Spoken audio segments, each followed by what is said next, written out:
Welcome, ladies and gentlefers. I'm Ryan Eastman here in Bangor, Maine. FBA season 2019-2020 is about to kick off with the first game of the Rookie Combine Challenge here. Joining me tonight, Christopher Whalen. How are you doing tonight, Christopher? I'm doing good. I'm excited to see this fresh batch of draftees coming in. Yeah, and I'm sure you're glad you didn't have to travel that far. Not too far of a hop from Albany over here. No, just hop, skip, and a jump. Like I said, this is the first game of the Rookie Challenge for the next upcoming Top 24 class, even though we do have one player not participating due to an injury, so we will see a on the cusp player, Holmgreen, coming in, taking the place of Lauren St. Martin. But other than that, I'm ready to go. I think the players are ready to go. How about you? Absolutely. All right, looks like we're going to kick this off.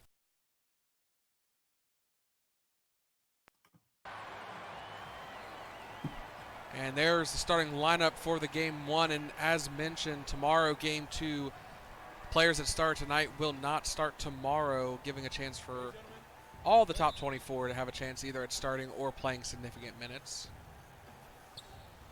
And we have the elites and the stars. And something to keep in mind for these two teams, aside from the combine, they haven't had a lot of time to play together. But that's a great pass down low to Luther there for an easy layup. Any players from the combine stand out to you, Christopher? I admit that I really haven't been looking too closely at the new draft class at least during the combine. That's not really like a great way to kind of assess how they play. But there's a couple here. There's a couple of familiar names that we've got here.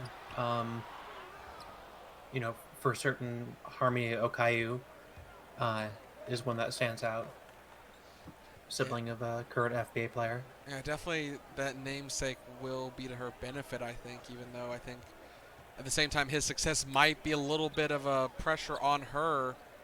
And yeah, the combine definitely a very good measurement of physicals, not necessarily of mental ability in terms of the game performance, as we see the elites here go up 4-0. I mean, it's not like there's passing drills. There's not a lot of rebounding or blocking kind of situations that you can really show off, especially if you're a defensive player. Oh, exactly, and that's why these combine games are so important. We finally get a first look at just how these players interact, kind of with each other, and how they might act on a team once they get selected. And Ulysses there with the steal. Nice play. One of the shortest players, I think, in the top 24 at 5'9", kind of reminiscent of a certain bunny that plays on this very court. But Well, short guards are not too popular, but they can be very effective in certain situations.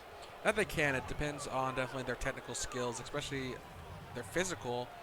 We definitely have a lot of players here who did quite well in the combine trials, like I said, with their uh, attributes, and have to see how they match up. They did get an opportunity to play some simple basketball games half court during the combine, but definitely not full contact. No one wanted to get injured early before the season or draft starts.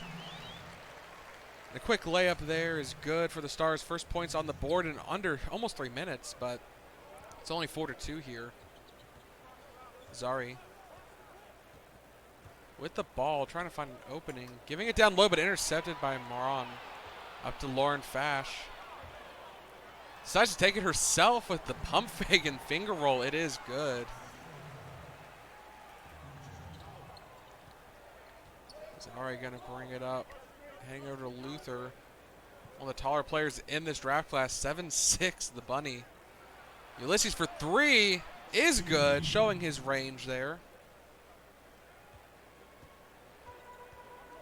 Ulysses being the top candidate in the draft combine. That is correct. Definitely had a very strong performance. I think it was the shooting trials that really pushed him over the top there at the end, and we see his range coming into a factor. We're going to see a quick foul. So if you are an FBA scout, what are you looking for in this game? Well, like I said before, really kind of seeing how the players interact with each other, and how they react to the pressure of being in a live game with so many people watching. For a lot of these young players, this is the first time they've had this many people kind of watching uh,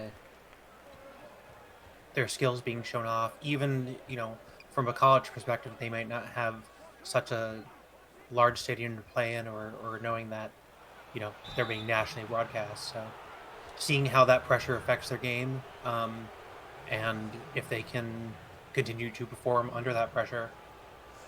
And we see Moran with the second foul. Ulysses will go to the line for 2, and he's good on the first. And I definitely agree. A lot of what scouts have been looking for is how a player reacts to unfavorable situations. I mean, we talked about these players really have not had a lot of time together on the floor. I don't think really any of these players have significant playing time with each other, so there's not a lot of chemistry that's already been established there. You don't know kind of instinctually how they're going to move on the floor. So you're going to have more mistakes, obviously. There's going to be a lot more turnovers in this game than I think a lot of people would expect. Tipped a nice little lay-in down low. And it's when those turnovers start happening, how do they react and how do they go forward after that's going to be what scouts are looking for. Not necessarily, okay, this player had 5 turnovers, but were the turnovers their fault, or were they trying to do something that was viable? It just did not work out due to their lack of playing together for long. Or even, you might end up with a situation where someone's trying to showboat a little bit, trying to show off their skills, and it backfires on them as well. Yeah, well, Ulysses with the fadeaway showing off some skills there over the defense. Put up 7 points so far, leading the way for the Elites right now.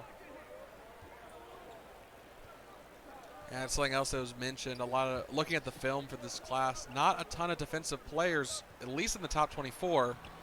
I think maybe that the offensive prowess has kind of weighted players towards top 24, even if maybe some defensive players should have been up here.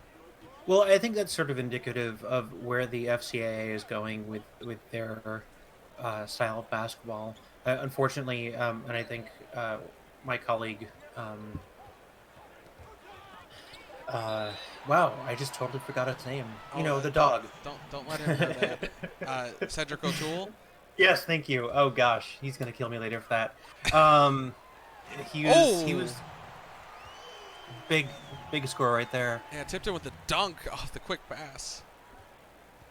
He was recently very critical of this incoming draft class, especially the guards. And I think there is kind of a push on the college level to get more scoring done, just because it makes for more exciting games. And I think there has been a draw away from that focus on defense. Yeah, good.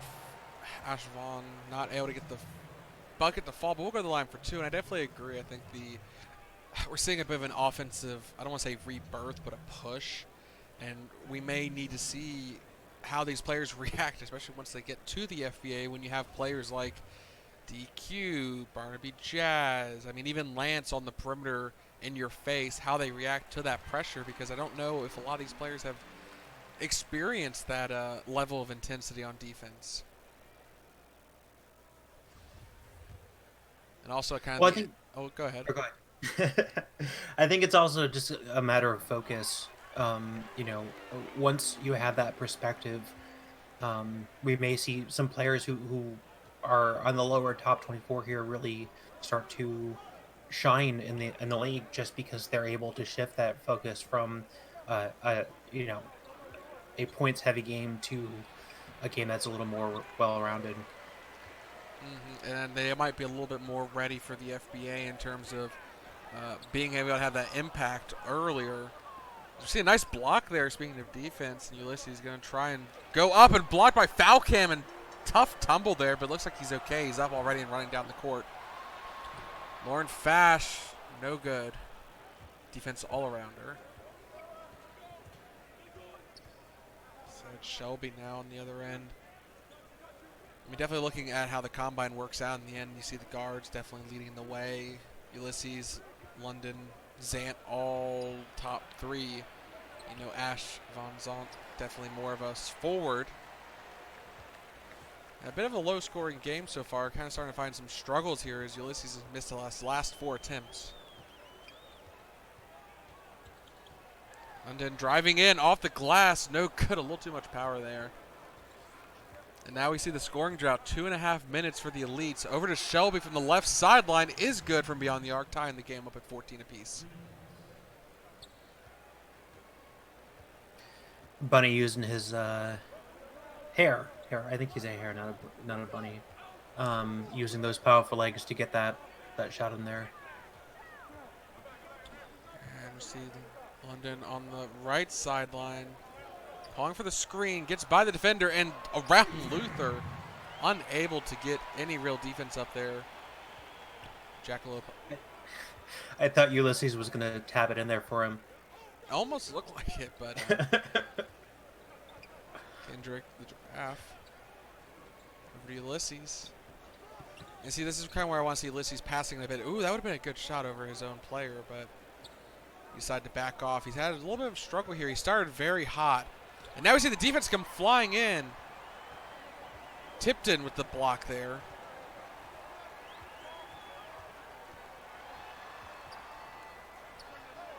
The bucket's no good. Elite's still struggling here. Zant 0 for 4 so far.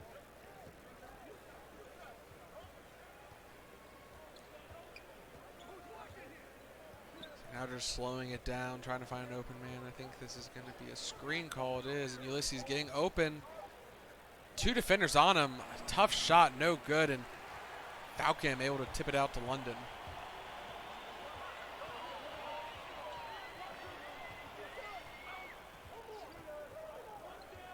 Falcon at the perimeter, giving over to Zant. Back to Tipton. Falcon in the post, battle down low. 2 big furs, blocked by Luther. Girl London, shot clock winding down, forced to take a really tough shot. And Luther's going to get the ball over the back of Falcon.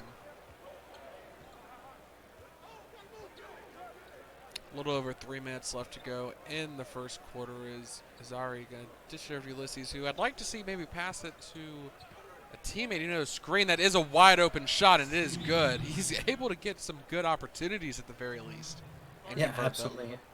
Well, it's interesting because you can tell that everyone here has a version of their own playbooks in their heads, and trying to get them all kind of to shake together is really kind of fascinating to watch, because you know they're looking to spots where their teammates might be, but in this game where they hardly know each other, you know they're doing their best to work on the fly, and sometimes it works and sometimes it doesn't. Yeah, and we see mass substitution there, bench players coming in, and I think that we will see definitely players trying to do it on their own or very simple plays like those screen calls, because like you said, they have a mind where they think their player is going to be, and they really aren't there in the end because they're not expecting it. See, we'll see how the bench does. These players will probably end up playing starting role next game, which will be tomorrow. Give them a chance to rest, and we'll switch it up as McQuaid beyond the arc. No good. Trying to stretch his range out. London still on the floor for the Stars. Over to Karamu. Driving into the paint. Finger roll off the glass is good. So field goal percentage not the greatest for the two teams, hovering around 40% for both of them. Well, you can definitely tell like their nerves are getting to them.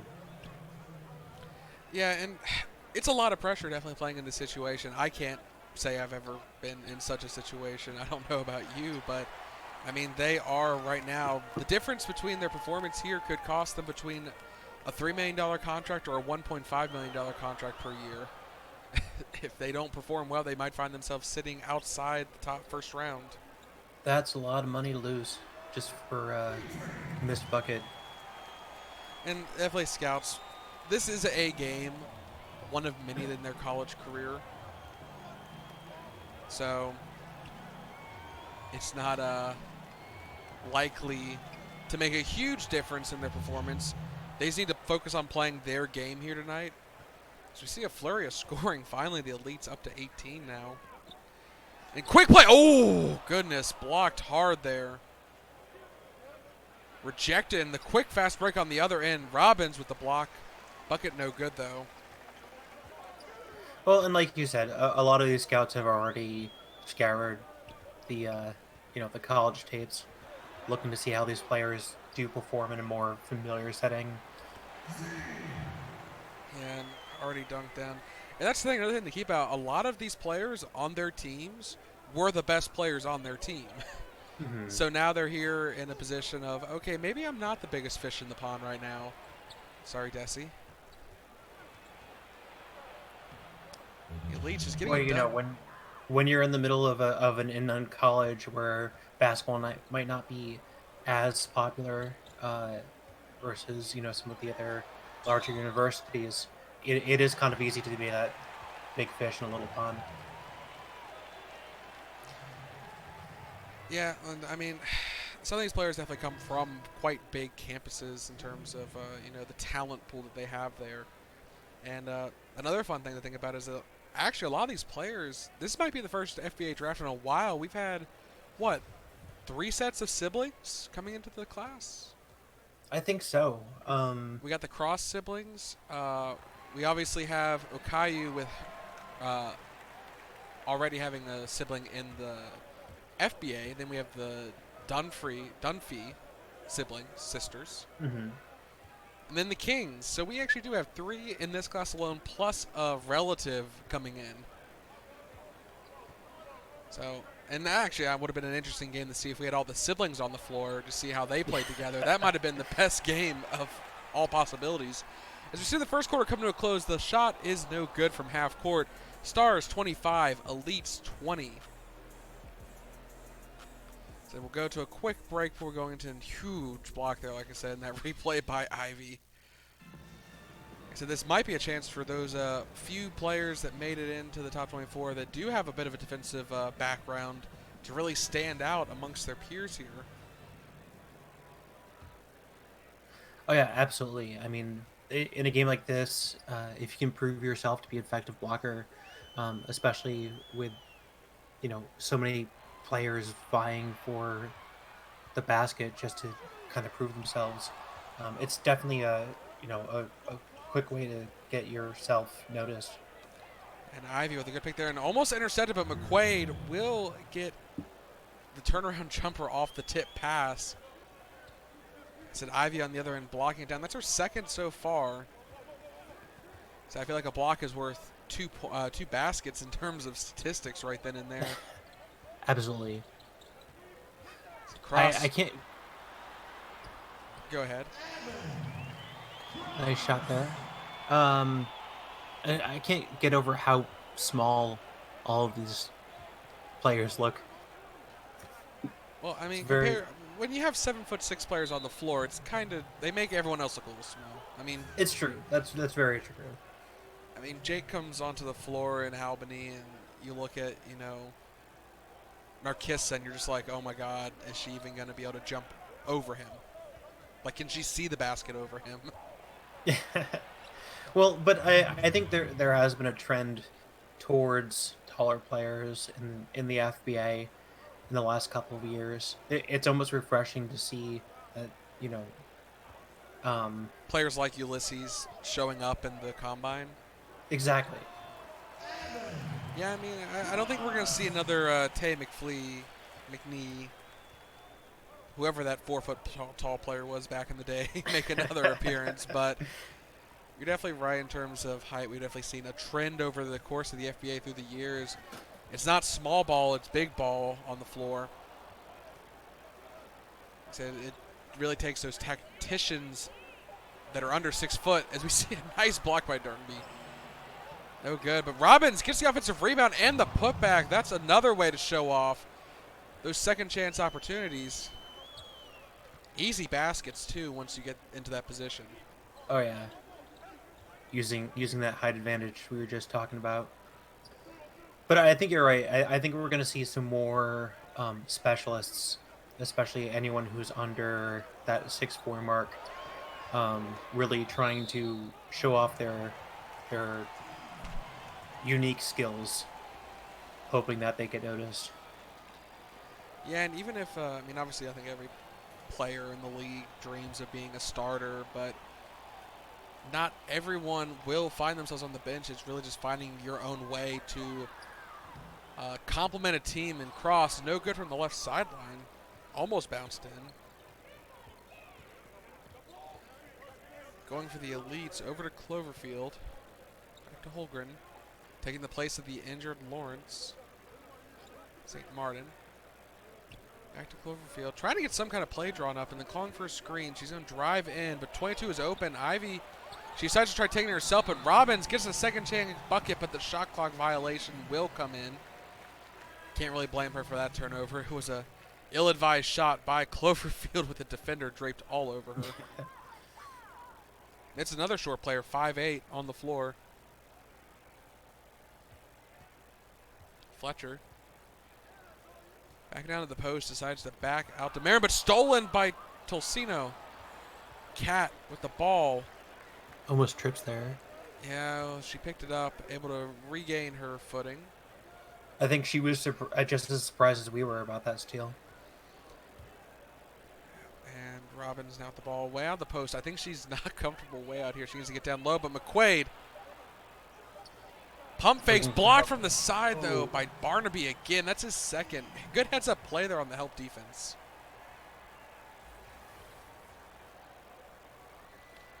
We will see another shot clock violation due to that, even though that block was worth it in the end. And the score is kind of stalled here, under 30 points, 29-26.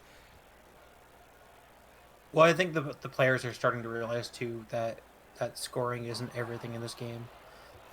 There's definitely been a shift here in the action. Just we've got people playing a lot more defensively, trying to take a couple extra seconds before they shoot, kind of looking for these passing opportunities that we're seeing right here to show off that they have other skills other than, putting their rock in the bucket. Yeah, I mean, obviously, in the end of the day, it's who has the most points as the buzzer expires that wins. That could be 2 points. It could be 50 points. We've definitely seen in the league a shift both ways in terms of defense and offense. Obviously, Bangor with their heavy offensive focus winning this past season. But we also had seasons in the past where the defensive team, the saying is, defense wins championships. Well, and it keeps championships in franchise. Bangor had a really great year this year, but I'm afraid that they might end up being a flash in the pan, especially, last year they almost had it and then didn't quite make it. Certainly one of the best teams in the East. This year they went all out, but how do you uphold that legacy for this coming season? Exactly. It's very difficult to build long-term franchises. In those few moments there, we saw a lot of action on the floor. 2 back-to-back blocks. Lauren diving for the ball, sliding on the floor, trying to keep it in bounds. Definitely throwing her body on the line there, but it will stay with the elites after the block shot. Cat left open, gives it to Slater for 3, and it is good. The elites, the first one is to break the 30-point mark. That's a long 3 there. Definitely nice shot. was. So it's Slater coming over from Europe. Played in the D-League this past season.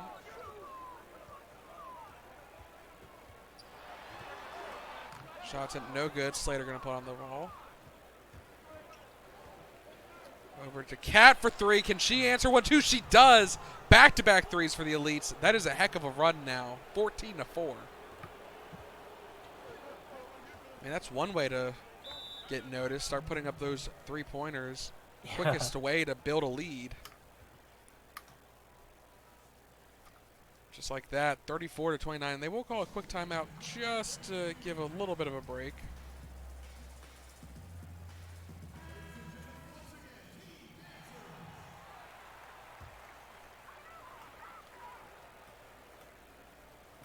Quick inbound to Tipton. Left wide open, not the greatest range, but she is a threat down low in the post, which Lauren, teardrop, good. And there we go. The field goal percentage sliding up slowly, up to 45% for both teams.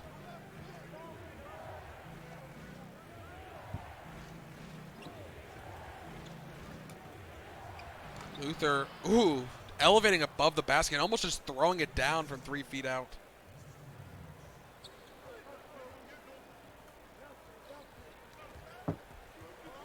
It's stolen by Shelby. The ball just lost her. That's a couple steals now for the elites. The stars need to be a little bit more careful dribbling the ball. They can't just get absent-minded up there while they're setting up. Cat was good for 3, not from on the line this time. Caillou over to Maron. Steps inside, left wide open. Defense transitioning, not the best there. No one really knew who to guard. And Torrey, good for the shot.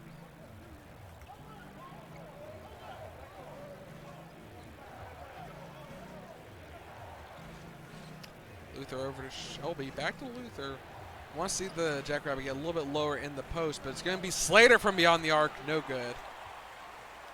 Now Cole from beyond the arc.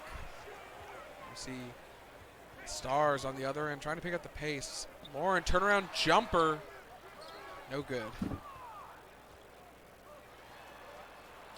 And Shelby from beyond the arc still a little too strong there despite the transition, no one around them. Caillou trying, suddenly it's become a 3-point shot attempt game, and it's just not falling for anyone. And oh, turnover for Luther. He slid out of bounds.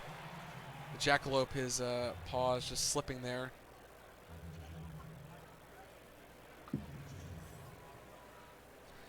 Actually, looking at it now, I'm realizing this class has quite a lot of what's the word I'm looking for? Rabbits in general.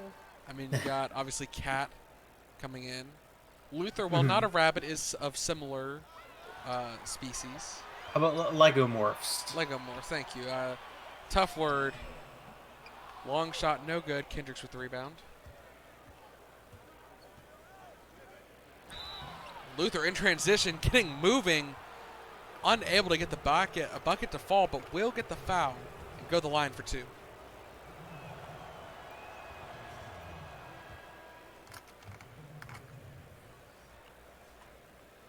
We'll see a quick change here. Is 4 minutes and 30 seconds left to go in the second quarter. Has anyone so far really impressed you, either on offense or defense? Well, you know, we certainly talked about Ulysses earlier. Really strong showing this game.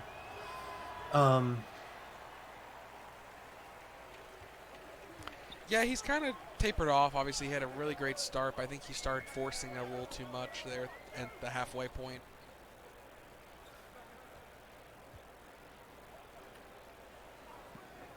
Van Zandt, I mean, he's got the ball currently. I want to see kind of what he does here. Yeah, he's also struggling. I think he's 0 for 6 now in terms of. I was gonna say he did very well in the combine, but he is a little cold on the floor today. Yeah, if I had to pick 2 players on defense that have shown up, it would be Luther and Ivy Robbins. And actually, now that I say that, nice 3 coming out there. But those 2, I think, both have 2 blocks to their names.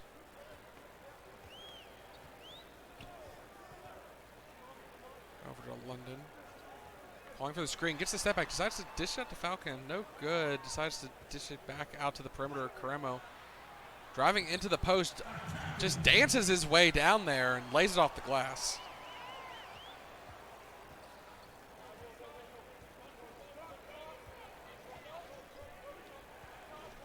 Shelby calling for the screen.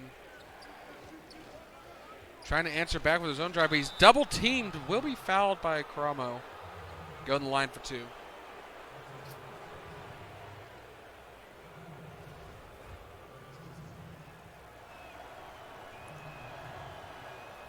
Go on the first.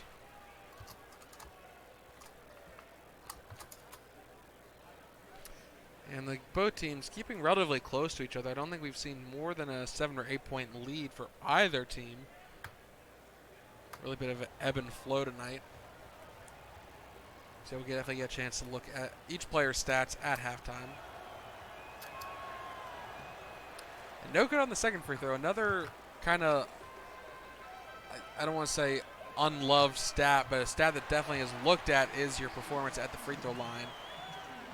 So we see Ash with a three-pointer. I think that finally breaks his struggles tonight from the left side.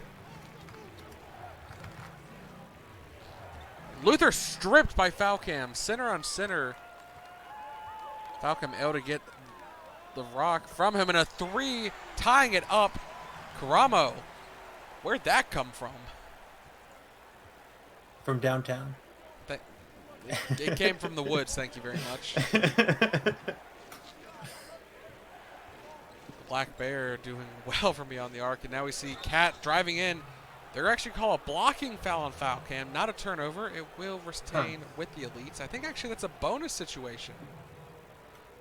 She might get to go to the line. She will. Interesting.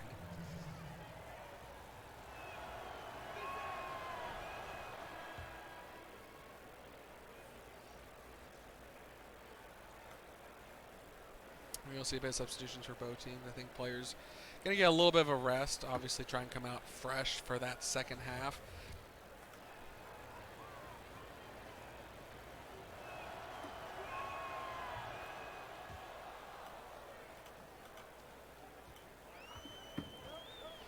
London coming back up the court for the Stars, finding themselves down by 2 here. Just takes a shot from the free throw line, no good. Cloverfield somehow left wide open for an easy rebound. And quick play on the other end, Cat. Reverse layup is no good. Quick play does not work out. Cramo been a bit of a hot paw here the last couple possessions. See if he can keep it going. No good, though. Back to Cat. You can definitely tell that some of these players are getting tired. Yeah, and that's actually another thing that a lot of people don't think about when transitioning from the FCAA to the FBA. Definitely there are more breaks in the sense that there are 4 quarters, but at the same time, there's an extra 8 minutes on the floor that could be played. You know, a player is having to go 100% more often than they probably realize in those extra minutes, and it burns you out far quicker. So there are definitely some players who in college were playing, 30-plus minutes, but then come to the FBA and they can't play 26, 27 before they start getting exhausted. And the fact that there's games multiple times a week, unlike in college, it's a bit more spread out. 80 games in a season in the FBA, maybe 30 in the FCAA if you get lucky in the nice postseason run.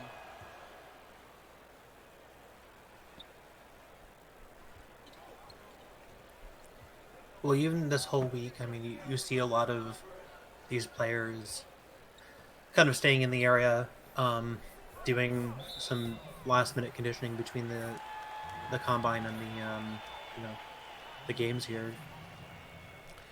And not just that, but the mental fatigue that comes along with it. I mean, how many teams have been doing interviews with these players? And, a lot of these players have to keep in mind what they're saying and not negatively impacting their draft stock. If they're saying stuff that makes teams question themselves and they're fit for their team, they definitely don't want to risk that. So it's almost a game of mental chess every time they go into an interview. Well, it's a multi-million-dollar interview potentially. So it is. I mean, top 2 picks make $5 million. Lottery picks make 8. And ooh, West Penver, huge dunk there. West Penrod, that just came flying in from the right sideline, getting the crowd very excited there to see that. Made that look really easy. Yeah, the Koi Dog maybe showing that he'll be in the dunk contest this coming year if he keeps that up. Get the fans to vote for him to get in. And ooh, this time they won't call a blocking foul. They'll actually call an out of bounds Elite's ball. 42 seconds left.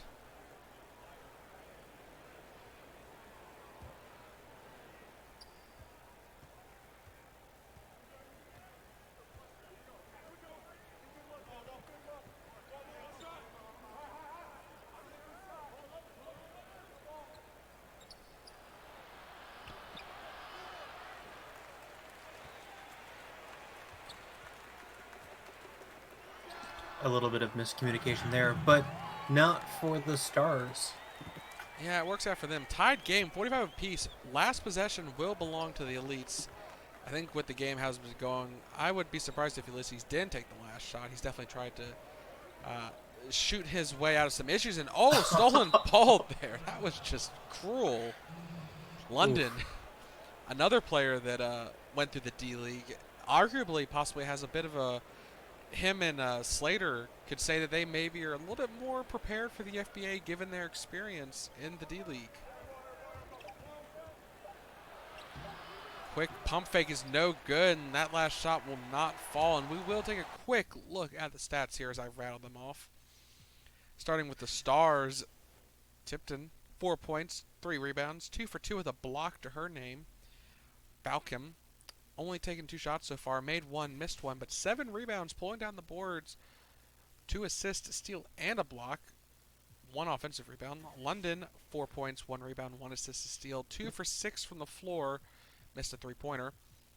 Van Zandt, has only made 1 shot, but did make 2 free throws, so 5 points, 1 rebound, and that made shot was a 3-pointer.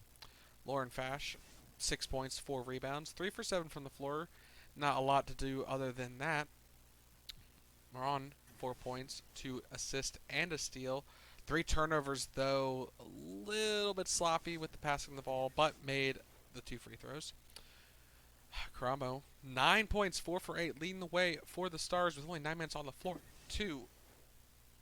Barnaby, 3 blocks, huge on defense, 6 rebounds, 2 points, 1 for 3 shooting. Not the greatest, but still the defensive effort is showing. And then Wes Penrod, that dunk will be a highlight for sure at the end of this. That's the only basket he's made, and it's probably going to be the talk of the night. Evan Cross, 7 points, 3 rebounds, 2 assists. Good minutes being utilized there. Okayu, only a rebound and assist and a block, but only on the floor for 5 minutes so far. And Fletcher, blank scorecard, but again, only 5 minutes here tonight. I expect to see him tomorrow starting. Flipping on over to the Elites, Luther, I'm not going to even try that last name. I'll leave that to Marcus. 5 points, 5 rebounds, and a block. Kierkegaard. Anyways, Kierkegaard. It's not that Kendricks, bad. 4 rebounds, 1 assist, 1 steal, 2 blocks. It's going to be horrible on New Jersey trying to spell that. Shelby, 8 points, 2 rebounds, and a turnover. 1 for 2. So I think there's a mistake there. I think that's Selby. Hazari, 2 assists and a turnover. Ulysses, 9 points, 1 assist, 1 steal. Robbins, 2 points, 3 rebounds, 2 blocks. Good defense showing from there. Gennaro, 6 points, 2 rebounds, 2 for 3. Cloverfield, 2 points, but missed all the shot attempts. McQuaid, 2 points, 1 for 3, 1 rebound. And on Tolsino, 2 for 2 from beyond the arc. Great showing there. 8 points, 1 rebound, 2 assists, and 2 steals. Holmgren, 2 points and a rebound. And yes, we will surely fire whoever mistake Arthur Selby as Shelby. I'm sure it'll be Jimmy. Talking about another pair of siblings, Timmy and Jimmy. Yep.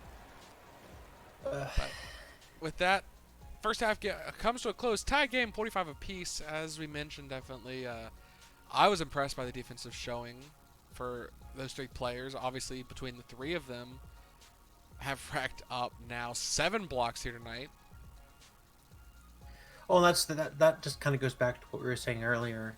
You know, the defensive players really are going to stand out in this game because there seem to be so few of them. Yeah, I mean, definitely the center position. I think also these players, as mentioned, the 5'7", 5'8" players going up against these 7'6" players. Maybe not players they faced, types of players they faced often in their college career.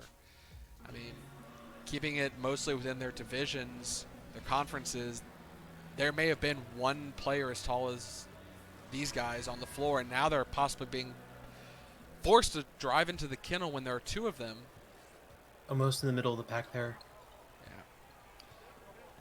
And we will get going with a quick dunk from Tipton on the first possession. 8 seconds in, already getting it going. Stars pulling away.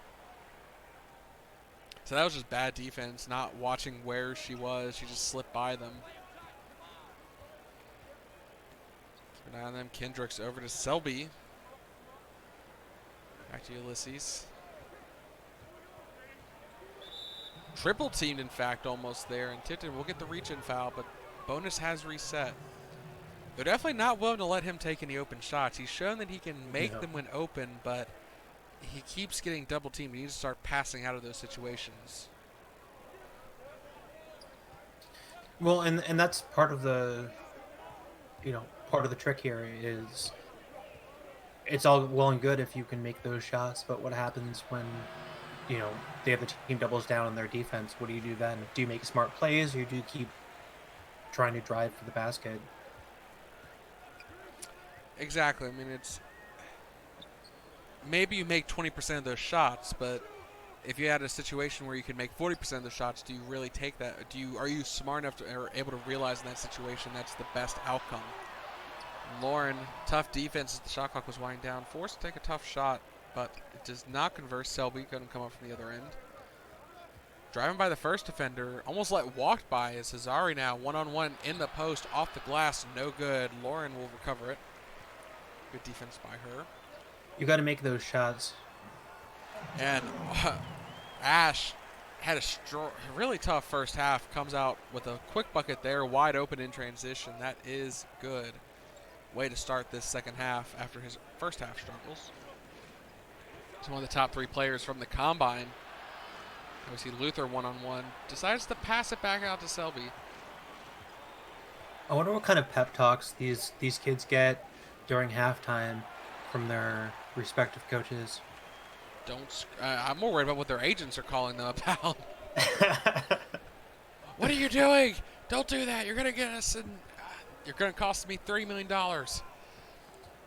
So I'm sure their minds right now are definitely in the focus of the game. So this isn't the only game they're going to be playing. There's one more tomorrow night. A mistake here isn't bad. Ulysses with the steal, and that will cause a shot clock violation. But I think Ulysses would have preferred the fast break opportunity there had he gotten the ball under control faster.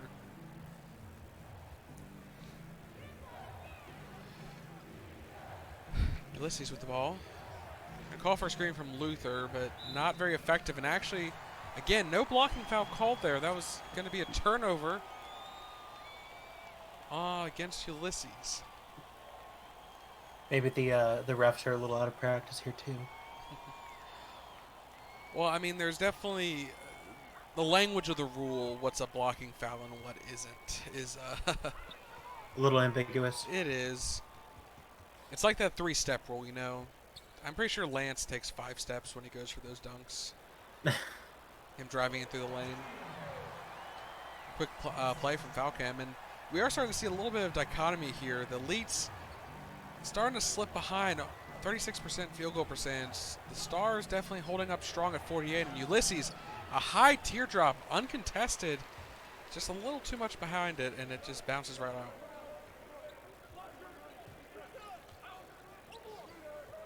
Over to Moran. Calling for the screen from Falcam. Good dodge there from the screen, and going to call foul Ulysses. Maybe a little bit of acting there about the amount of contact, but it will result in a trip to the line for 2. So that was definitely a situation where, like, if he had taken a little shorter time to decide what he wanted, he definitely could have gotten that 3 in before the, before the screen. Mm-hmm. Yeah, but still good work there from Ron. That's another thing that kind of goes a little utilized in the scouting process is how players are able to draw contact. Like making a bad situation, okay, shot clock's winding down, I really don't have a great shot, but maybe I can get the defense to bump into me just enough to get a foul. Yeah. See a quick drive to the lane. Ulysses trying to get it done. This time over the defense, he will. 9 points here. Well, 9 points in the first half, so this pushes him over the double-digit mark up to 11. Lauren. Matched up against Luther. I think that got tipped a little bit. Maybe not. Sorry, Kendricks was the defender there. Lauren 6 points so far and 5 rebounds. to Luther again, but decides to pass it back into Selby. Shot clock starting to become a problem here. They need to make a decision. Luther, nice pump fake, dances around the defense, misses the open shot though. Second chance bucket is good with a foul, so a chance for an and one. That was just a smart play. That pump fake completely made Falcom bite on the shot attempt, and honestly, he was so open, I think Luther wasn't expecting it and missed his first shot, but at least he cleaned up his own mistake.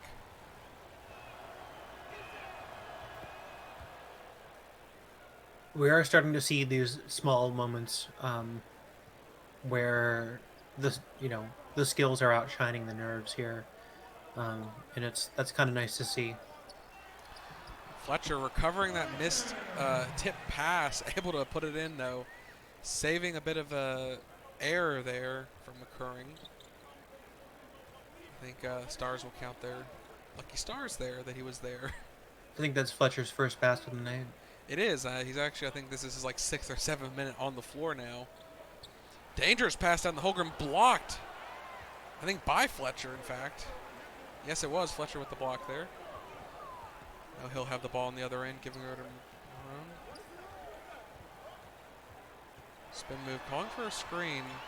Doesn't really get much use out of it. Luther was collapsing on him, so he gives it to Falcam, who was left open. No good. Kendricks will pull down the rock, and on the other end, quick pass to Kendricks, driving to the basket is good.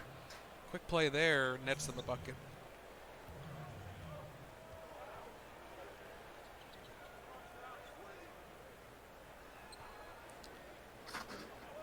I'll come down to Zahari. Tipped in. She does get called a shooting foul. Chance to go to the line for 2. Score close here, 55-52. No team really pulling away. We've seen moments where both teams look like they were going to pull ahead, and the other team has managed to pull it back in the end as she misses her first. Well, I think it really says a lot about, this prospective top 10, that the score is so close. You've got they're all about at the same playing level.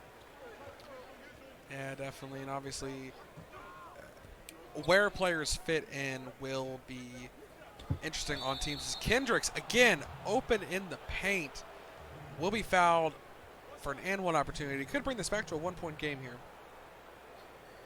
I am fascinated to see how these players will do in the next game once once the teams have been shuffled around a little bit. Yeah, that just makes it even a little bit worse in terms of preventing chemistry from being built. The teams are not kept the same. They are, in fact, shuffled around. You might play with a few of the same players, but you are more than likely going to be playing with your opponent in the next game. Well, that's why they make the uniforms so brightly colored. Yeah. There's, no chance. Caillou for 3 is good. That's the first 3 in a while here tonight. Nice long ball there. Yeah, from the Rhino. Well, I mean, it's better than the next step they proposed, which was dyeing the fur, bright colors. That doesn't work for everyone. Yeah, and Falcom elevating. I mean, I think the Lizards would be a little upset about him to dye their skin a bright pink so they can stand out. But Falcom, nice interception there of that alley-oop attempt. But they could not convert on the other end.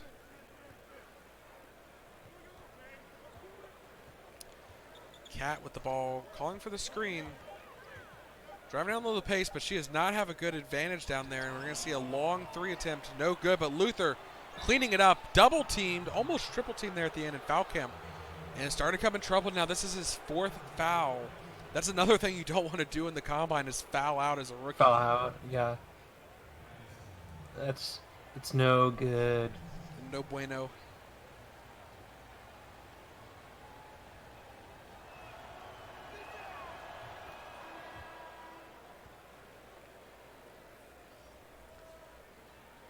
And Kendricks going to get subbed out for McQuaid, and on the other end as well, we will see a substitution definitely. Falcam being brought out, don't want to, and that's the coach just making sure he doesn't get his player kind seen in a bad light. He doesn't need to be fouling out here. Luther good. Or if you do, at least make sure it's in the fourth quarter. You know, make it count. Mm-hmm. It's a very close game with Caillou. Hit a 3 earlier. Going to give it to Moron, who was just wide open. That was great vision there from the Rhinos. We see the field goal percentage in the third quarter for the Stars has just rocketed to 60%.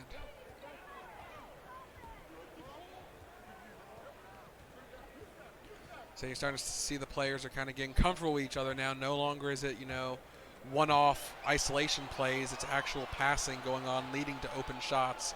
Like this with Fletcher off the glass. It's good. We see a bit of a run here from the Stars.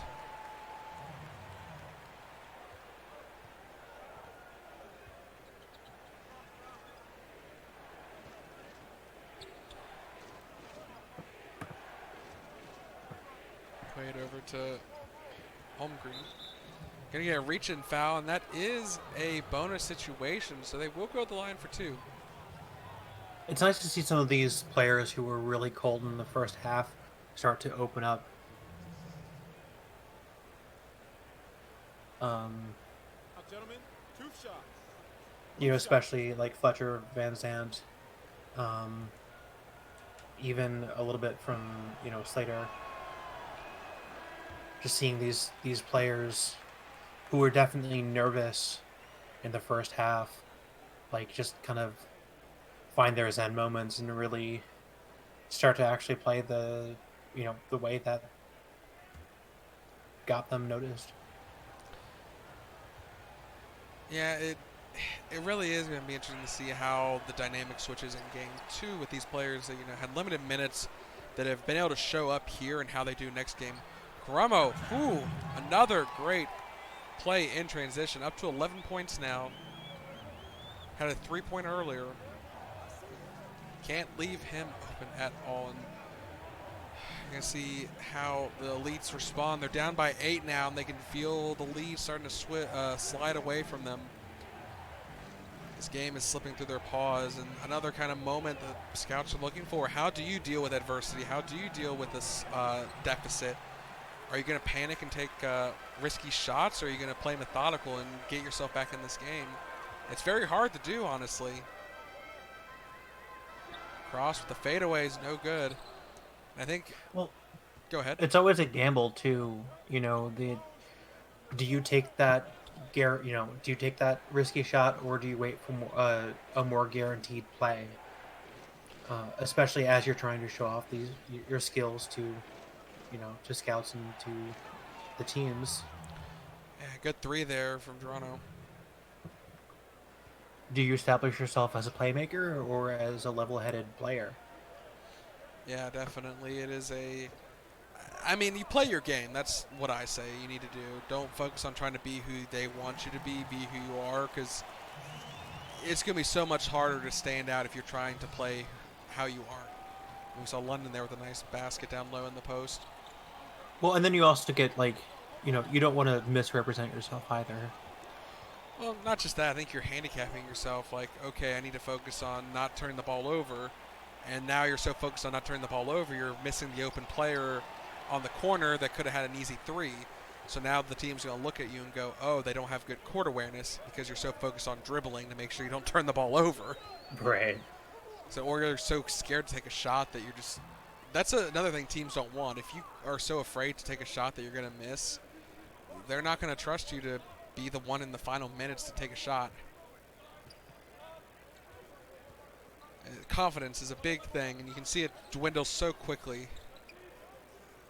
Well, especially in these young players. And Robbins backing down, great position, laying it up and in over the defense. I mean, that's just a great matchup there for her. See how the Stars answer back and almost strip there. London manages to recover the ball before it goes out of bounds, but shot clock dwindling here.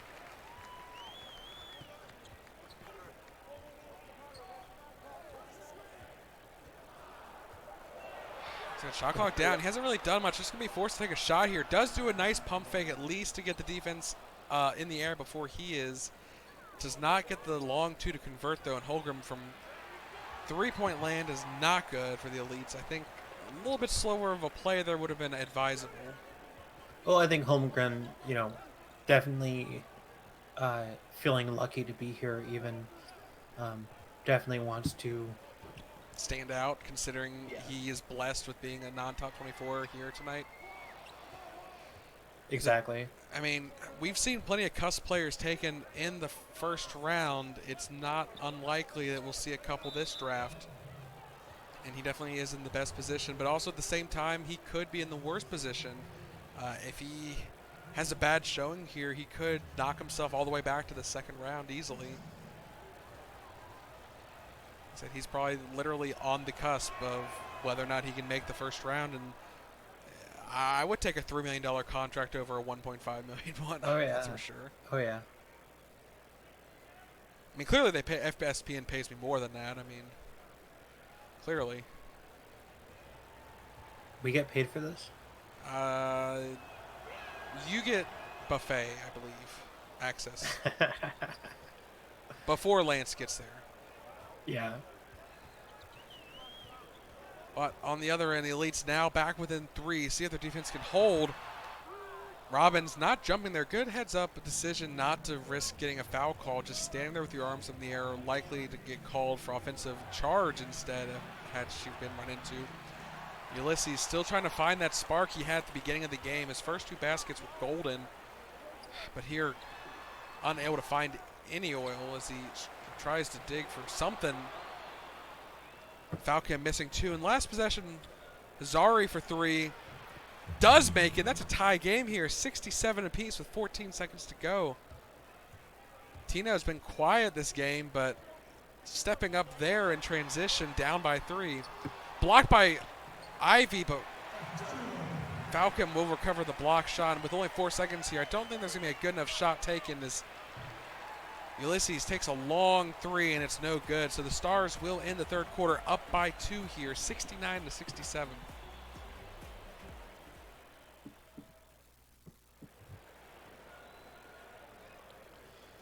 We'll go into the fourth quarter here. Gonna be a difficult game for both teams now as the fatigue starts to set in, I believe. Only 12 minutes to go in this game one here tonight.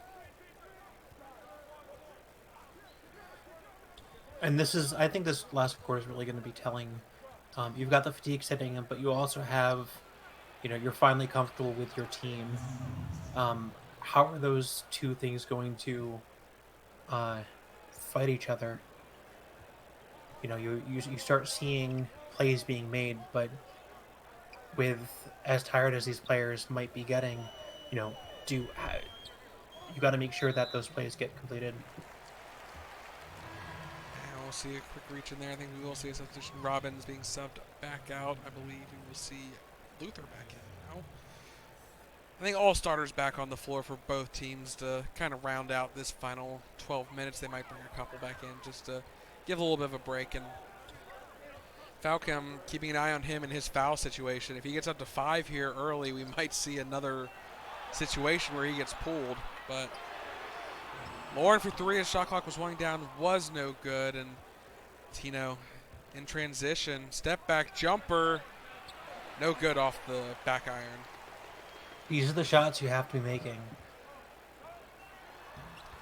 And speaking of having to make, Cramo, when despite only having 14 minutes, 13 points up, might be the highlight of the night so far.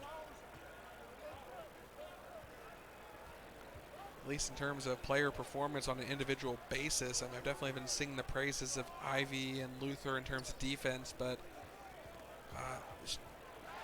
Karamo has been the star on offense as we see a fast break opportunity for the Stars. Nice little clutch there. Showing off now we are.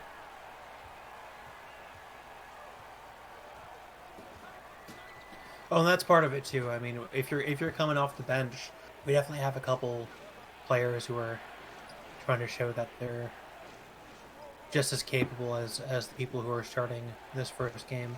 And even though they're going to get their chance to shine Sorry, I tomorrow. just saw. That was just an evil block there. I'm surprised no Yeah, one got hurt by that. I'm a little shocked by that. I derailed Falcon. my train of thought there. Oh, Falcam sending that towards the scorekeepers. Hopefully they're okay after that. Meteor came at them.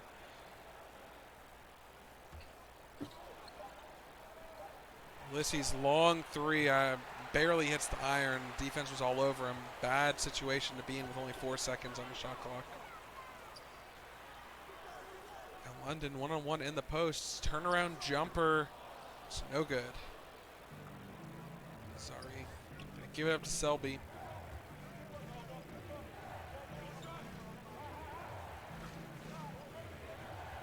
Back to Kendricks now as it looks like Ulysses is trying to get open down low in the post, giving a screen. He's had the defense tight on him. Pump fakes no good. Short on the shot. Another scoring drought for the Elites here. This is their second tonight that's been longer than 2.5 minutes. And I can't even say it's the defense necessarily that's being the problem for them.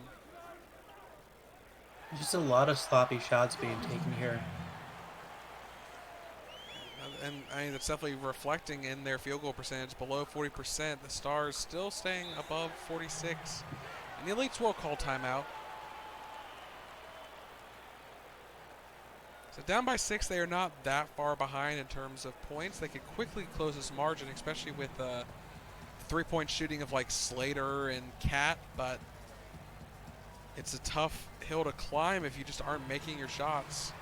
And I mean, on defense, they're doing pretty well. Keeping their opponents to 46% is not a bad place to stand. It's just their offense is not converting when needed. Well, and that's the thing. Is that a reflection of their defense or, poor plays being executed? Yeah, Luther with a long jumper, no good. The Jackalope unable to make it there.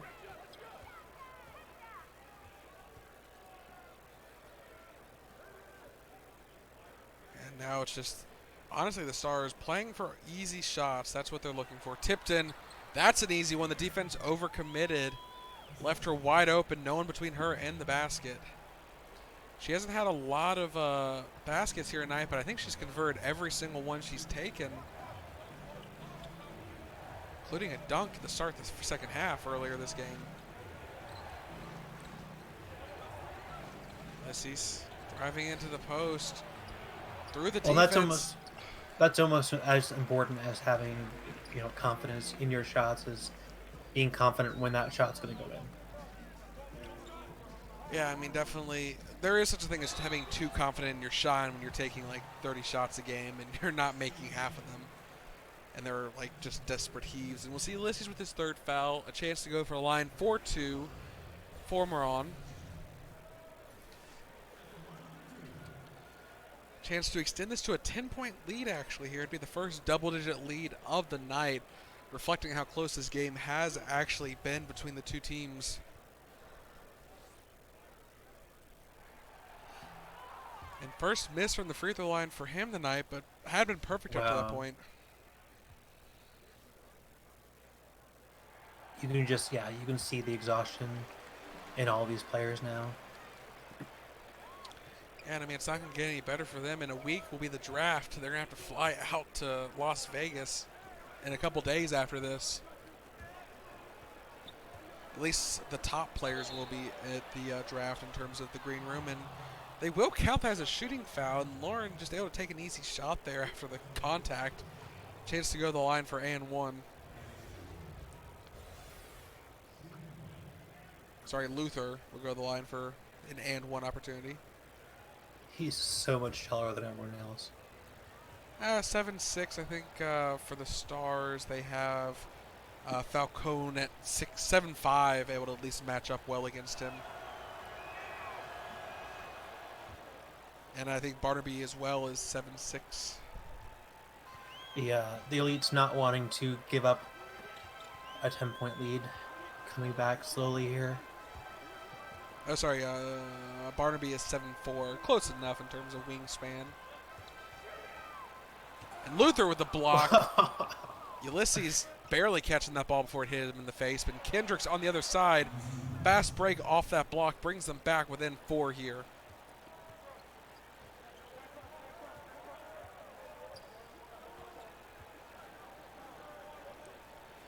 Tipton with the ball, trying to figure out what's going on. Play is trying to develop double screen opportunity to the top of the key. It's Marone driving right by, fouled from behind by Kendricks. The bucket is good. Going for line for another and one opportunity. Marone just, bread and butter has been getting to the free throw line. That is his 4th trip here tonight.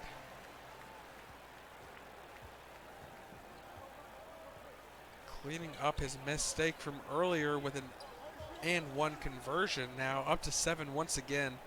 Luther trying to back down, but the strength, it's difficult. He's got a big body against him.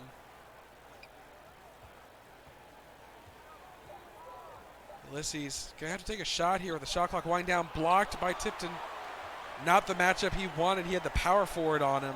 That's not a good situation for the shorter player on the floor. I think Lance could attest to that after the finals.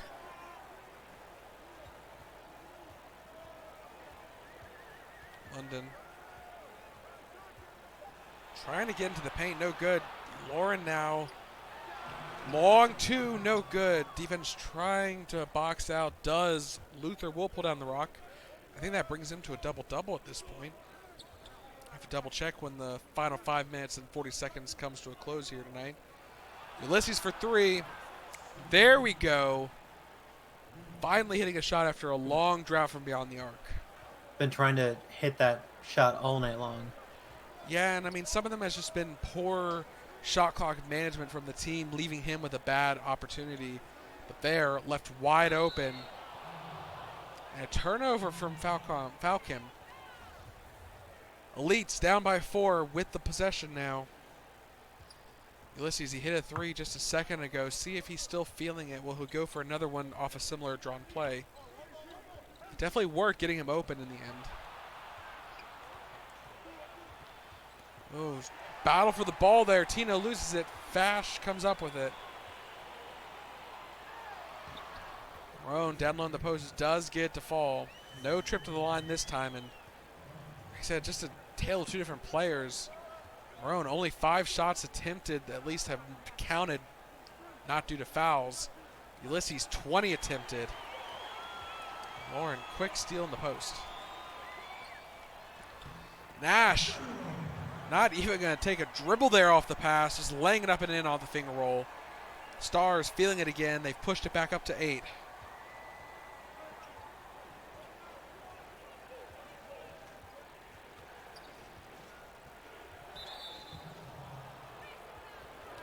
Reach and foul from Tipton will give him a chance for some substitutions that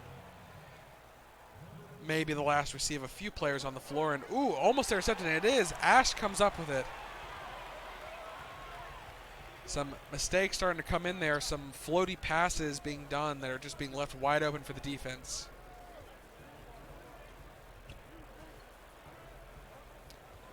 Falcom has the advantage in terms of height, and no contest there.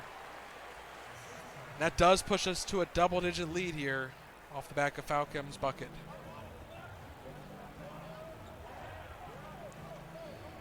Cloverfield over to Luther. Top of the woods. Over to Kendrick. The big bodies need to get down low in the post. They're going to give a screen for Ulysses, who drives into the paint. Double pump fakes, does not draw the defense up at all. Decides to dish out to Luther, who's stolen by Falcom. A chance here for the Stars to pull an even larger lead as Ash loses the ball, and I think Lauren will get called for the turnover. She did get a hold of it, but her paws just slipped on the line.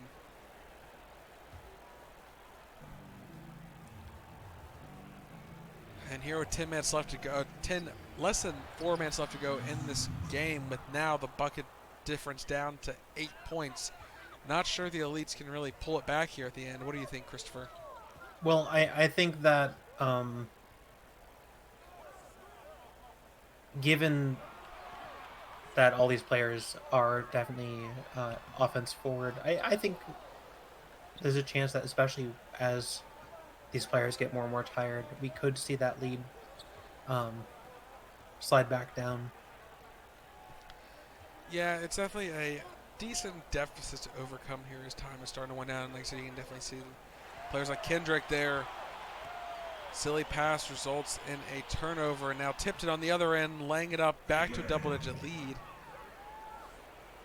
Well, I think this is definitely where you're going to start seeing players make some mistakes here.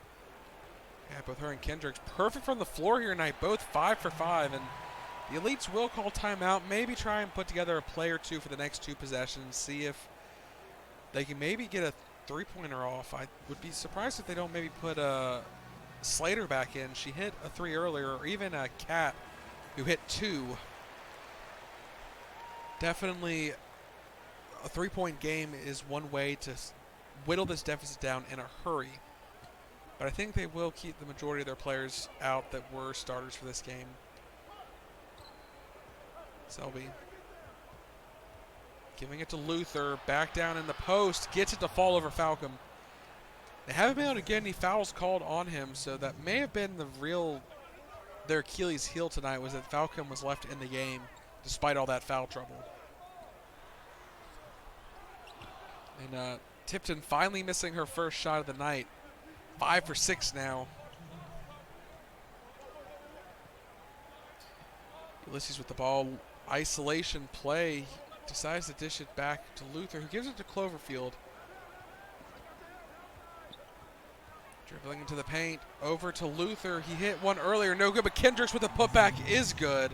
The 2 big furs getting it done for the Elites here tonight. Just like that, 90 seconds to go, 6-point game. What do you do, Stars? Burn the clock as much as you can and take a not so great shot, or are you going to try and push the offensive pedal to the metal still? Looks like they're going to go with the shot clock method as it's winding down. They're going to give it to Marone, who's been pretty clutch here tonight, and no good here.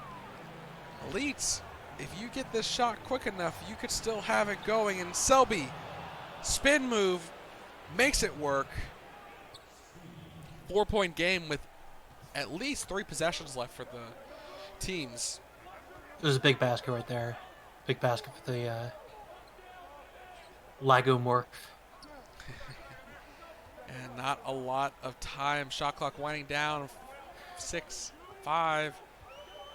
Loses the ball a little bit as it bounced off his thigh. You got to take a desperation 3. No good. And Cloverfield with the possession. Okay, Elites. What can you do? Now the pressure is ramped up to 10. You are within striking distance here.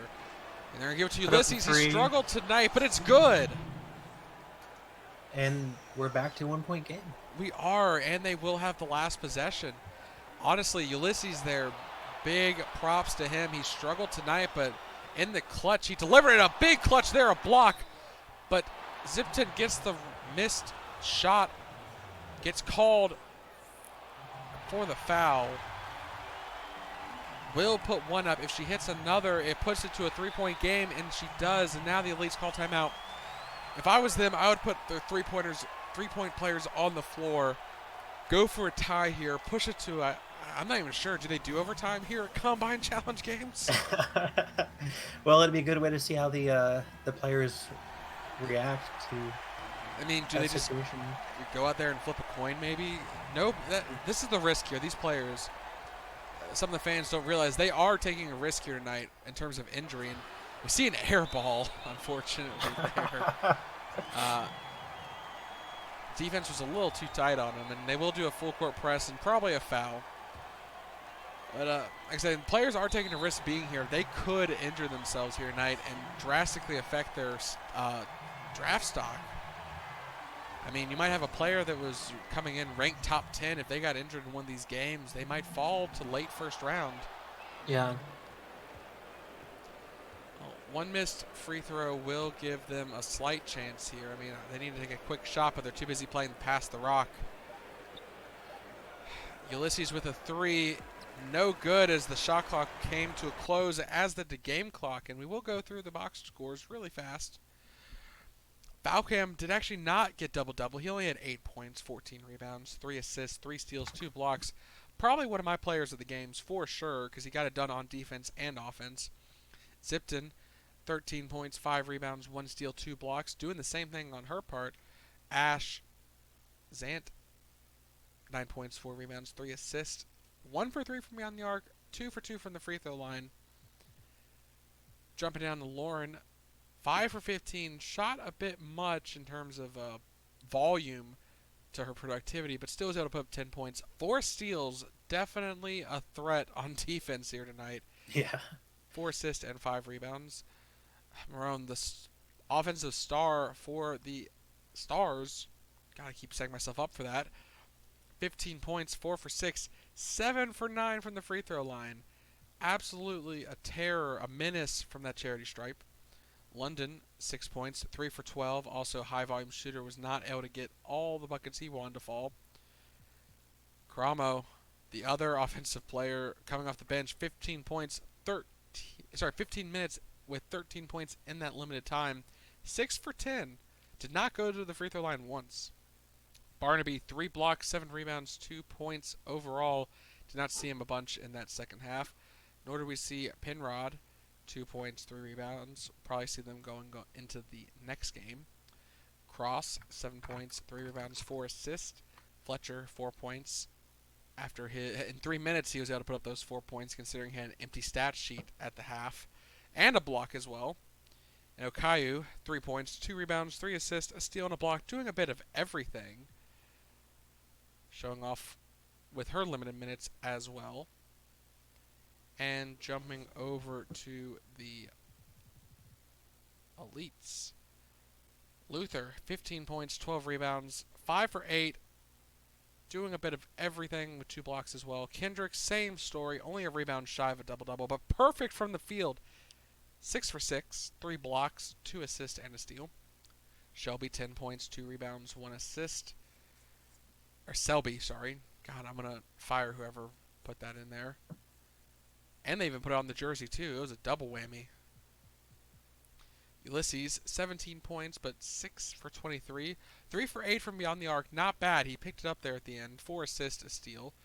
Hazari, not a lot of shot opportunities for them. 3 assists, 3 points.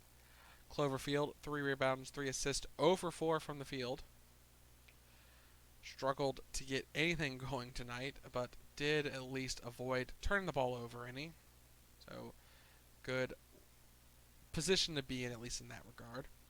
Holgram, 1 for 7, struggled from the line, 2 missed both free throw attempts, 3 rebounds and an assist. Robbins,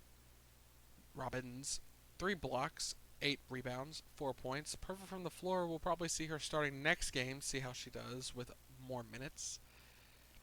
Gennaro, 11 points, 2 rebounds, 3 for 6. 4 for 4 from the free throw line as well. McQuaid, 2 points, 1 rebound, 1 for 3.